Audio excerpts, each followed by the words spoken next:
What's up, everybody? I'm back with the new Steam game. It looks to be another visual novel. I think another girl and girl visual novel. I got a couple of them on my channel. But please leave a like, comment, and or subscribe if you want to see more of this content or content like this. Alright, and this is called Wilting Amaranth. I think it's a type of flower. That's probably what that is right there in that picture. But anyways, let's start, and we'll do like let's say about 20-25 minutes of this. See how we like it. All right. Once upon a time, there was a witch who lived alone in a tower.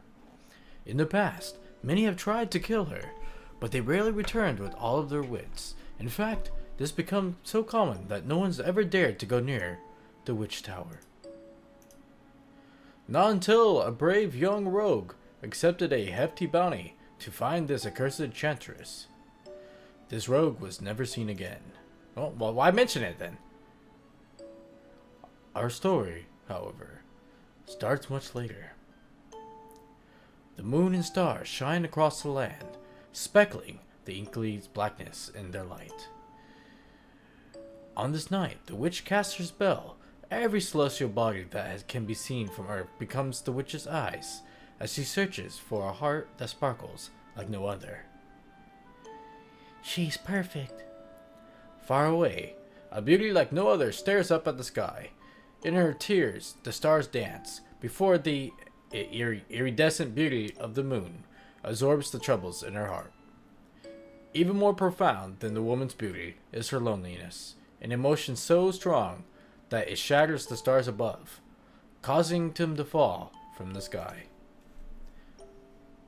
I never asked for this. Uh-oh. Whoops. I skipped something. The witch jumps away from the cauldron. What's happening?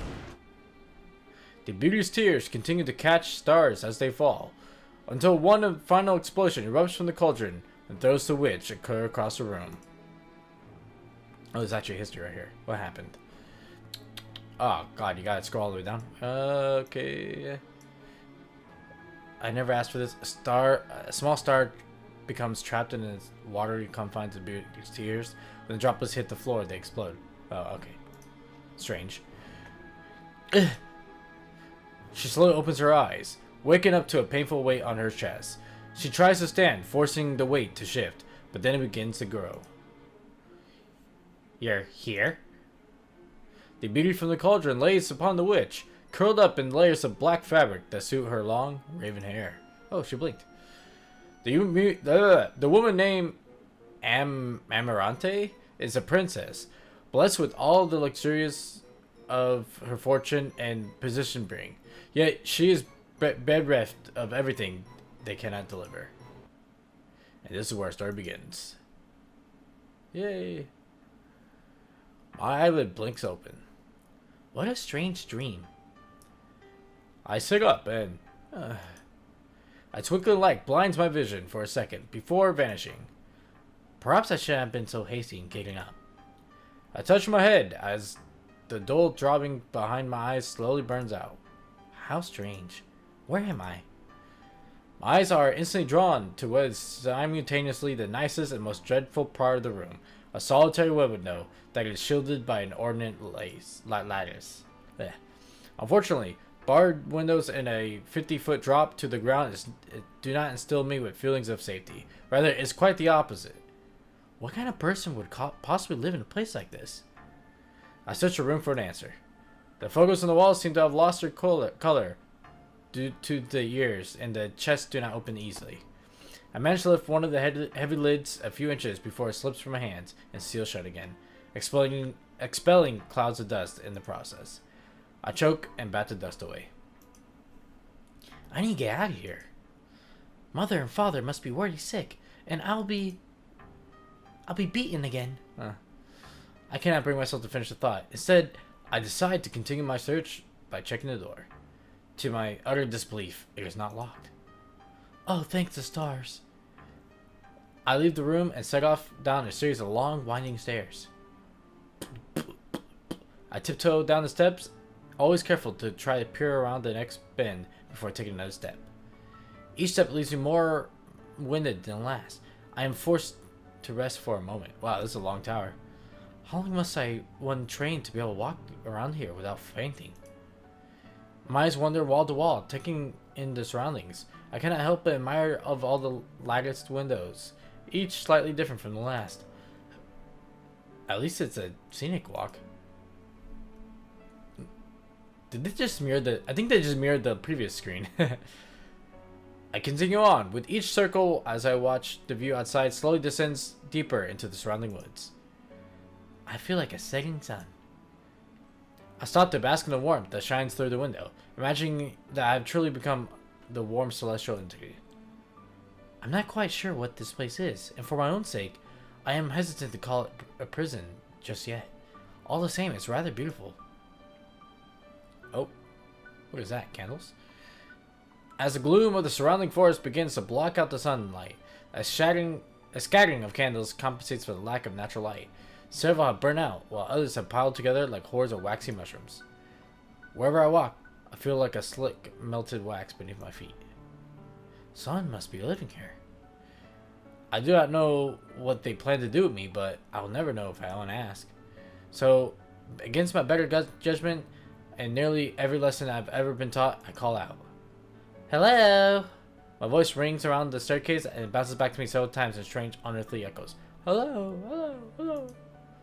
What a silly idea that was. I continue down, ultimately feeling foolish. Hello? A voice. Although I want to speak out, I doubt whether or not I am ready to come face to face with whoever owns this place. What kind of person would wish to live here? Not one that would be pleased to meet, I'm sure. Especially if they are the cause of all this confusion. Hey! Don't get cold feet now. Can you hear me? Can you move? Yes, yes I can. Then move your feet and get down here already. A long moment passes. Onagai? Oh, see, you mirrored again. I slowly continue down the stairs. Man, you need an elevator. My mind toils, I think, yes. T-oils. My mind T-oils with the thoughts of what may lie in store for me. None more pleasant than the last. After what feels like several minutes of descent, I am greeted by the slide of the door. Are you in there? My hands moves on its own accord, trying to twist the knob on pure instinct. Realizing far too late to ponder the consequences, I step inside the room. I don't know if I'm happy or disappointed to find myself alone again. Nope, try again. Every time the voice speaks, I become more nervous about actually finding them. I peer at my surroundings. I am in a dining room with a collection of crockery. Is that what it is? But none of them seem to have a match. Teacups with small saucers and plates with large forks. It's as if someone raided a junk pile to gather all these things. I do not believe one would ever possibly gain weight from their meals after making such a long journey. I chuckle to myself, however inappropriate it is. I had best not linger here any longer. I need to find the exit and get home quickly. Jump out the window. Returning to the stairwell, I continue heading downwards. Jeez. Welcome to the stairwalking simulator. Spiral after spiral, I start to feel dizzy merely from keeping my eyes open. Are you still there? Not like I can go anywhere else. What do you mean? What do you mean? What do you mean? You know when here. With a sigh of relief, I locate yet another door. More in my right mind than before. I think to press my ear against the door and listen for any signs of life behind it. No matter how long I wait, however, I do not hear a thing, so I decide to keep going. I feel like I'll never reach the bottom. Just like crash out the window. I attempt to entertain myself. I begin counting my steps. 17, 18, 19. Oh boy. 52, 53, 54, 1,682, 1,683, 76,275,000. Alright, after another 89 steps, there's yet another door. Unlike the previous ones, however, its knobs appear to be rather worn out. The brilliant gold is fake. How did our echo go all the way down here? Holy crud. The brilliant gold cover is faded on the part where the hand would grip on it. This is a good sign, I believe. Assuming no one dangerous really. Oh god, sorry guys, yawn. Assuming no one dangerous lies in wait. I pause, listening as best I can. I do not hear anyone. Quietly, I open the door and... Hey! Before I push the door open, the voice shouts to me again. Are you gonna be much longer? At this rate, I'm gonna be dead before you get here. Eh? Just a turn of phrase, babe. Come on, you're gonna keep me waiting this long? Uh-oh. I double clicked. Not until a brave young robe whoops. All the way down. My bad. Just a turn of phrase, babe. Come on, you're gonna keep me waiting this long? You better be hella cute to make up for this. Oh, jeez. I'm trying my best. Yeah, and I appreciate it more if you got your best I appreciate it more if your best got you here a lot sooner. Yeah.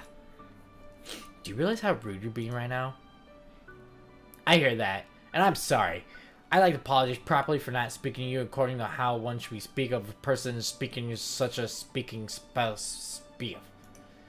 But you just have to shout like this. It's kind of hard to sound like cordial as one would like. You understand me?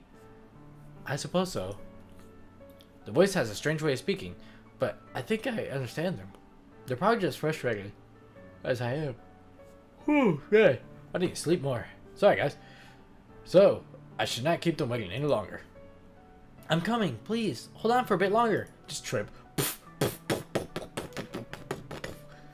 Doing something that I rightfully realize is dangerous. I take the steps 3, 4, or even 5 at a time. Whoa, she's taking leaps now.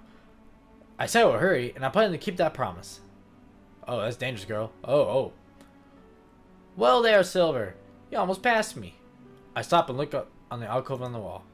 Unlike the hallways, it has no door. I simply open to a darkened room. I climb back up the stairs, and I'm shocked to see a woman gripping at the bars of the prison cells. Oh, I thought it would be the witch. Well, you are cute, that's for sure. That kind of thing can be hard to tell by a voice, but I had a feeling it'd be worth the wait. You're a woman? You thought I wasn't? But you are. In a cell? Not speaking as a woman should. This cause I call you cute. Being a woman doesn't make me a liar. Sure don't make me blind neither. I'm probably better suited to appreciate a girl like you anyway, for being one myself. I know what to look for. You know what I'm saying? No, not quite. I should have known by your drags that you're a bit green. No wonder you're not shaking in your boots, cause this here situation come from your kind of life. It must be really one comfy to get the idea of being locked up in some tower. You got all that right? Actually, I'm not really understand what she's saying. I shake my head and the woman nearly falls over herself. Weren't you listening to a word of it? I apologize. My mind is already preoccupied with the figure out where I am and how to talk. How might I return home? Suppose that's a fair thing, be current center bail. By any chance, do you know who lives here? You mean you don't already know? The imprisoned woman looks at me with a pitiful expression and snorts loudly. Are they bad? The worst. How you think I would end up doing here? Exactly. It don't make sense, not at all. I mean, look at me. I ain't big. I ain't strong. I just me. And I can't do nothing but live my life and try to make my mom's last days the best they can be. I did all I could do for her, but she got sicker and sicker, and I just got desperate. Then I heard about this place and said that the woman who lives here could help cure anything. But it all came at a cost, and I sure found that out the hard way. Oh, she's probably the rogue from the beginning of the story. All I want to do is get back to my ma, but I can't. Now I'm getting her some of that medicine. Huh. I think I'm so sorry to hear about it. Is that a good choice? That makes it sound like it's not my problem. Let's say, and that's how you ended up here? Well, I won't be telling the story if it weren't. Story? Yeah, story. You know, like Rapunzel. The story has me instead, and I don't have long ass hair. Instead, it's some long haired princess. I'm not sure I believe your story. There's the problem. What reason do you have to doubt me? I do not know you. Why should I trust you? I don't know you either, but I'm in there. And you're out there. That means I'm not in position to question your integrity. I mean, you haven't even told me your name yet. But my name's right here, like right below your arm. And yours is just in question marks. But you have not told me yours either. Sounds like to me we didn't start this here relationship right yet. And now we ain't got kind of trust and you can't really stand up in times of doubt.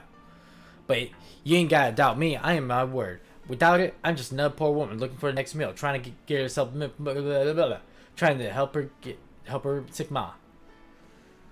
That is true. Well, my name is Pyria. I hope my first name base is all right for you, but I ain't got a last one, so it's gonna have to do. I'm Pyria. I'm Amarante. That's a mouthful. Yeah, it is. Pyria laughs and tries to say my name, but fails fabulously. I laugh too. Just Ran is fine. Oh, thank God. Ran? That ain't no nickname. You should be called Cutie or Sweetness. Something more like you. My mouth clamped shut. How am I supposed to meant to respond like that? Mother always said what I liked was a mistake, a childish confusion. But I'm not a child. Neither is Pyra. So, what would be Sweetness?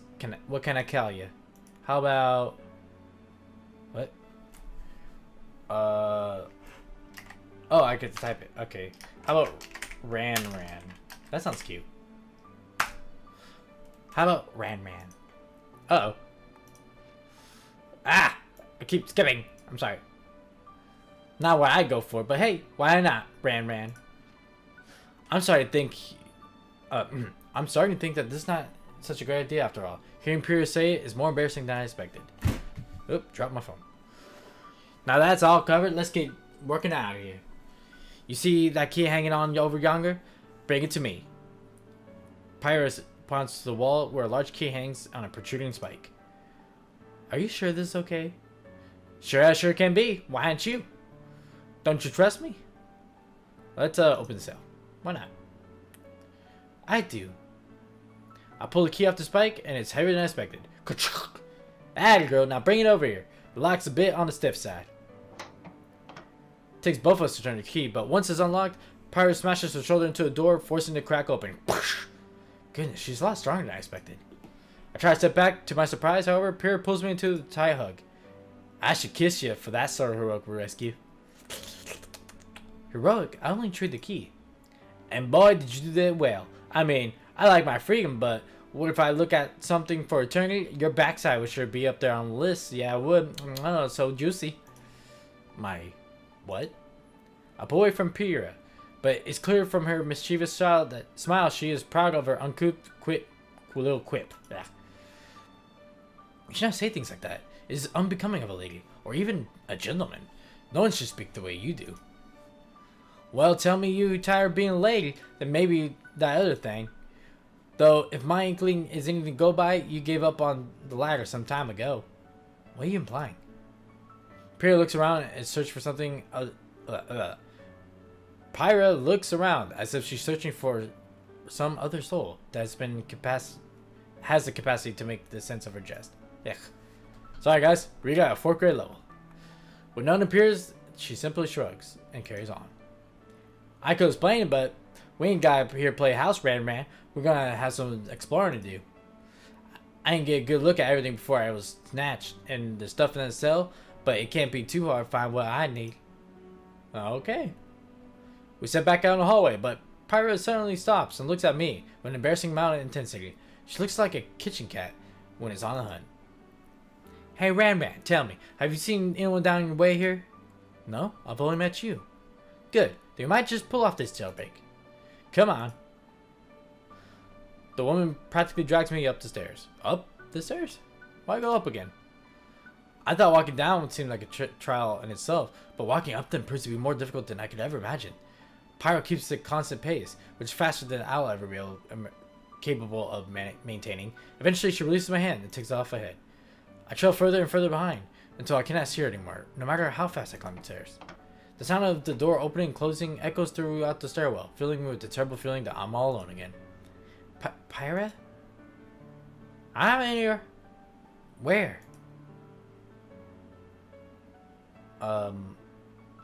What? Am I... what should I do? The dining room? The dining room! Now, hurry up! We can't go on treating me in a place like playground. Gotta be up here quick about this. Ugh. How'd she get up the way there so fast? Pyro's stamina is truly impressive. I would prefer it, however, if it was not a level so impossible to keep up with. I lift the hem of my dress and hike up the stairs, trying to pace myself, unlike last time. To my shock, I get there in record time. However, it still takes much longer than Pyro likes. Man, you're slow. I could have swept the whole place by myself by now. It's nice enough to wait for a lady, of course, but next time I won't be so easy on you. She slapped me on the shoulder, forcing a last bit of air right out of my lung. Whoa, that climb really pulled it up. That climb really took the puff out of you, didn't it, Ran? Taking notice of the chairs set around the wooden table, I think about sitting and resting for a moment. But I promised I would help Pyro continue searching. If you're tired, you can sit down. I ain't gonna stop you. Feeling both guilty and thankful, I sit down to rest my aching feet. I do take a look around the room, but merely end up watching Pyro dig through the chests and cupboards. She makes a lot of noise, throwing things around and making loud and ugly sounds as she works. Ugh. Ah! Hello, beautiful mom, miss you. What is it? Did you find something? Pyro shakes her head. I see something glimmer as she tucks it away in her clothes. Not much else here but kitchen stuff, unless you want me to fix you some eggs, so better get out of here. Now you mention it, I haven't eaten in a while. I would love some. Wasn't real suggestion, sweetie. Ran. Now, come on. Pyro shuts the door behind us and walks on ahead. Thankfully, she's not as fast as before. Outside the tower, it has gone darker, and the sun has set below the trees. Don't look like it. We still have not found the key, but it'll be too dark to leave soon. I grip my dress, trying to find some composure and steady my shaking hand. I know I need not worry, but the thought of spending another night here... Pyro reaches down to touch my hand. I say we try to pull away, but she does not let me. Instead, she takes me forward, wrapping her arms around me. Don't worry, Ran, we'll be okay. I wish to return home. You will. The brunette lets me go, leaving me a final pat on the shoulder. I might sound so pathetic, but Pyro is still being so patient with me. I'm used to the former, but the latter makes me want to take advantage of the situation and cry. But I can't. I know I can't. Yet, I want to do it more than anything. You've been so kind to me, thank you.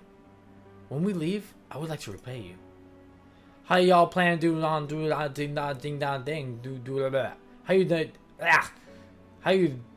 how do you plan on doing that? I can't do like whatever kind of accent I'm trying to do for her. Once I return home, I'm trying to make sure my family will reward you handsomely for all you've done to me. But it's not what you said. I'm gonna ask again. How you gonna repay me? Me? I have no money. Girl, you got a mouth. You have better things though. Oh yeah. Pyro steps closer to me. Too close. I feel her hand tug on the front of my dress and her eyes stare unapologetically into mine. Please stop doing things like this. I said I was not. But I am. You are? Pyro starts to laugh, and with all the strength of her heart, it's so loud that I imagine the entire world can hear. Well, if the witch ain't gonna get you first, nativity will. The witch? The laughter stops abruptly. Whatever you mean by witch? Although the smile remains on her face, nervousness fractures it. Her wide-eyed joy dulls. Like a bad person, like. So this is what you've been hiding from me? You're overthinking it. It's like how people call their ma a cow, or... I never once called my mother that. Yeah, well, maybe not to her face. But you must have said it, or something like that. People are always finding ways to compare it to other animals, making much things easier to understand. What is she talking about? Perhaps I'm not entirely innocent of that. Like when my pa thought about it, it was time to warn me all the men were nothing but wolves. But they'd eat me all alive if I wasn't careful. Well, when he found out I was inclined that way, he told me a story about women. That they're witches, especially the nicer ones. That they'll steal your soul, making awful imaginable things. That's all I meant by it. That person lives here, she's that kind of witch. Not the kind you're thinking of, but the bad kind. I shake my head and keep shaking it. I I do not think I will ever stop. Not until everything goes away. Not until I'm back home, sleeping in my own bed with parents resting in the living area, and there are no witches. I heard too many stories about them. Too many good people have been hurt by what they do. I cannot stay here. Alright guys, I think that's about 25 minutes. If you'd like to see more of this visual novel, please let me know in the comments. And leave a like, comment, and subscribe. I'll see you guys next time. Bye bye. Oh, let's see. Oh, that was easy.